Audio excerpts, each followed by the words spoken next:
All right, guys, we're going to finish up the class. This is our last week talking about women in combat sports and kind of the present day where we're at. It's hard, really, once you get past about the year of really about 2000, it's hard to look at things in a historical context just because it hasn't been enough time. So let's kind of talk about the history of female boxing. So the reason I didn't do this as we went along with everything else is one, it would get overshadowed, and second, women's boxing still really hasn't fully developed. And you'll see through these next couple of slides that we've been trying to make this into a prominent sport for a while and haven't had as much luck. So, actual first female prize fight was in 1876, and the winner got a silver butter dish. As early as the 1904 St. Louis Olympics, we introduced female and male boxing as spectator events. Kind of the same premise that we would do with an emerging sport now in the Olympics. And in 1954, we had a national televised broadcast fight. But you look at the time before it starts to get any kind of prominence. 1975, Nevada issued a boxing license, and in 1979 there was a lawsuit that forced California to change the rules to allow women boxers to have more than 4 rounds. In 1988, Sweden was the first country to lift a ban on women's boxing. In '92 there was Gail Grandchamp. She won an 8-year legal battle for the right to fight, just based on her gender. Another lawsuit in 1993 that was basically where USA Boxing lifted the ban on women's boxing. And then you didn't get your first sanctioned women's amateur boxing match in the United States until 1993. And the AIBA didn't lift the ban on women's boxing until 1994. So you're looking at,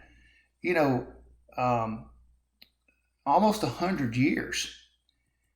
And really 1996 was what was considered the birth of the first basically modern professional women's boxing in the U.S.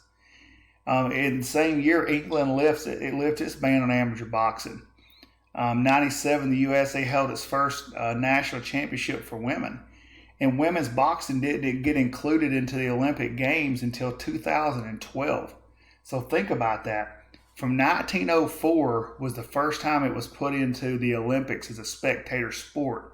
It took till 2012 for it to actually become an Olympic sport. So there's not a lot of stuff to really talk about on it. I think a reason that it hasn't gained as much popularity as maybe women's UFC is there aren't as many high profile people. These are a list of the most prominent female boxers. And probably for most of you, the only person that you will know on this list is Layla Ali, Muhammad Ali's daughter. And she was a rather marketable fighter. But fighters only have so much time that they can fight competitively and do it well. And there's not been as many people to carry the mantle of making this sport move itself into the future. Female MMA is even really a slower development, I guess, relative to the sport. In 2012, Ronda Rousey signed a UFC deal. She was the first female to sign a UFC deal, and she was a very marketable person. One, she had been a bronze medalist in Olympic judo, and she was really the first female to be considered a champ, and she didn't really get a championship based on a fight. She fought Miesha Tate, and after that fight, they kind of created the weight classes and made her the first champ.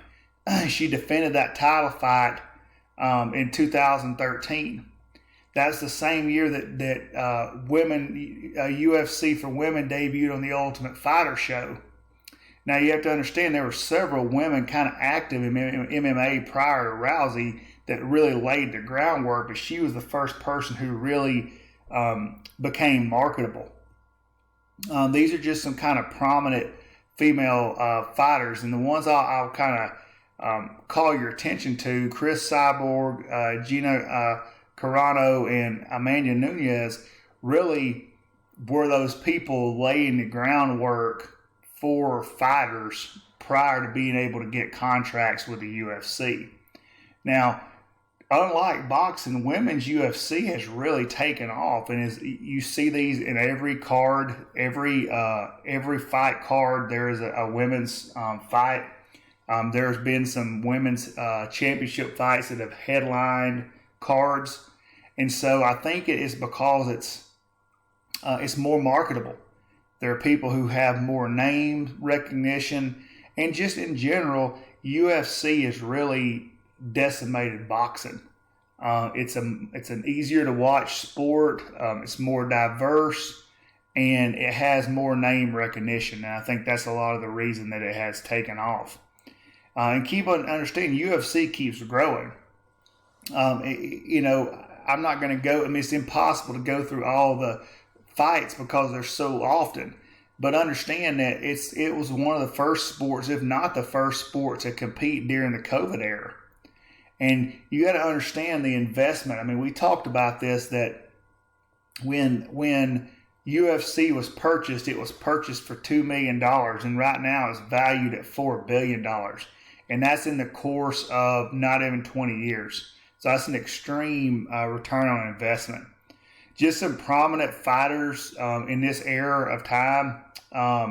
George St. Pierre, I can't spell, should have been Henry Cejudo, Conor McGregor, Daniel Cormier, Anderson Silva, all real prominent fighters. And understand that, like we've talked about, boxing was really in decline. And I think for a lot of reasons, one being there were very few great heavyweights during this time.